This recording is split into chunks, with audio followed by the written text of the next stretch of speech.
Dans cette vidéo, on va apprendre à effectuer un calcul qui ne comporte que des additions et des soustractions, et également un calcul qui ne comporte que des multiplications et des divisions. Tout d'abord, il faut connaître la règle. S'il n'y a que des additions et des soustractions, alors on calcule dans l'ordre de lecture, c'est-à-dire de gauche à droite, et s'il n'y a que des multiplications et des divisions, la règle est la même. Petit rappel du cas où il y a uniquement des additions, dans ce cas-là, on calcule dans l'ordre que l'on veut. Même chose s'il n'y a que des multiplications.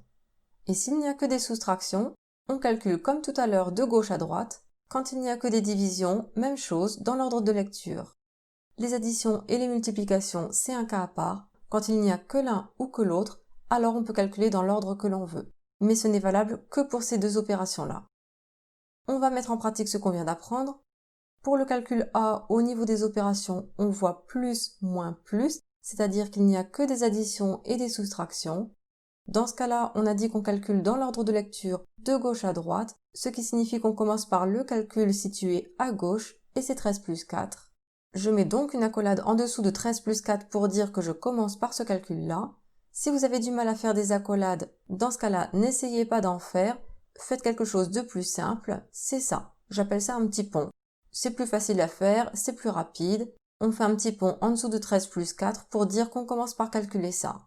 L'idéal, ce serait de le faire au crayon de papier ou dans une autre couleur, comme ça ne gêne pas la lisibilité du calcul.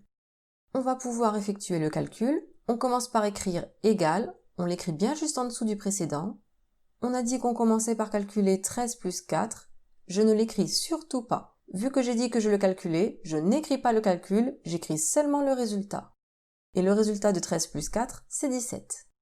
Je recopie obligatoirement tout ce qui était après et que je n'ai pas utilisé. C'est obligatoire. Sinon, c'est pas égal. Et moi, j'avais bien écrit égal. Donc, je recopie moins 7 plus 5. Attention, il y en a parfois qui écrivent le calcul qu'ils veulent faire. 13 plus 4 égale. Ils le calculent 17. Ensuite, ils remettent le moins 7 qu'ils avaient oublié d'écrire à l'étape d'avant. Et puis, ils continuent comme ça. C'est faux, ça. Parce qu'on est en train d'écrire que 13 plus 4, c'est égal à 17 moins 7, c'est complètement faux, vous n'écrivez surtout jamais ça. Quand on doit effectuer un calcul, on écrit son résultat, on ne le recopie pas. Pour dire qu'on commence par ça, on fait un petit pont ou une accolade. Étape d'après, je vois un moins et un plus, je n'ai encore que des additions et des soustractions, je calcule de gauche à droite, et le calcul de gauche, c'est 17 moins 7. Je fais une accolade ou un petit pont en dessous, j'aligne bien mon égal avec les précédents, et je calcule 17 moins 7, ça fait 10. Je n'écris surtout pas le calcul 17 moins 7. Je le calcule, j'écris le résultat 10. Et je recopie ce que je n'ai pas utilisé, plus 5. On a presque fini, il ne reste plus qu'une opération. J'écris égal. Vu que c'est la fin, je recopie le nom du calcul, et 10 plus 5, ça fait 15. Pour une belle présentation, soit je souligne, soit j'encadre mon résultat. Attention pour le calcul qu'on vient de faire, il paraît simple comme ça, tellement simple que beaucoup d'entre vous veulent faire un raccourci. Je vous montre ça. J'ai recopié exactement le même calcul que tout à l'heure. Certains élèves se disent « Je vais plutôt calculer le 13 plus 4 en même temps que le 7 plus 5 pour gagner du temps ». C'est interdit. Si vous faites ça, vous ne calculez pas de gauche à droite puisque l'opération du milieu, vous la faites en dernier. Vous ne respectez pas les priorités opératoires et cela rend votre résultat complètement faux. Vous allez voir. Quand on calcule 13 plus 4, ça fait 17, 7 plus 5, ça fait 12, et 17 moins 12, ça fait 5.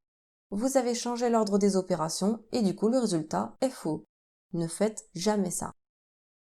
Regardez ce qui s'est passé à cet endroit-là. Vous avez fait 7 plus 5 alors qu'il y avait un moins devant, ce qui vous donne moins 12. Au lieu d'enlever 7 et d'ajouter 5, on se retrouve à enlever 12. C'est complètement faux. Ensuite, le calcul B. On a une division et une multiplication, et dans ce cas-là, on calcule de gauche à droite. Je commence donc par le calcul de gauche, 35 divisé par 7. Je mets une accolade pour montrer que je commence par ça. Je mets mon égal en l'alignant avec celui du dessus. Je n'écris pas le calcul que j'effectue, mais son résultat. 35 divisé par 7, ça fait 5. Je l'écris. Je recopie le x6 que je n'avais pas utilisé. Et il n'y a plus qu'à terminer le calcul. 5 x 6, ça fait 30 et on encadre. On termine avec un calcul C un peu plus long. Encore une fois, il n'y a que des additions et des soustractions, donc je dois calculer dans l'ordre de lecture, de gauche à droite, et le calcul de gauche, c'est 18 plus 3. Je mets une accolade, j'écris mon égal, je calcule 18 plus 3, ça fait 21. Je recopie tout ce qui est derrière sans rien changer, moins 5, moins 2, plus 8. On n'oublie pas que tout ce qu'on n'utilise pas dans un calcul, on le recopie à sa place pour bien conserver l'égalité. Je continue de calculer par la gauche, 21 moins 5, ça fait 16. Et comme d'habitude, on recopie tout ce qu'on n'a pas utilisé, moins 2 plus 8. Là encore, je commence par la gauche, j'écris mon égal, je calcule 16 moins 2, ça fait 14, et je recopie le plus 8. C'est presque terminé, on fait ce calcul, c égale 22, et on encadre. Et voilà, s'il n'y a que des additions et des soustractions, ou que des multiplications et des divisions, vous savez faire, la prochaine étape ce sera de réussir à faire un calcul qui mélange les 4 opérations en même temps, et ce sera dans une prochaine vidéo.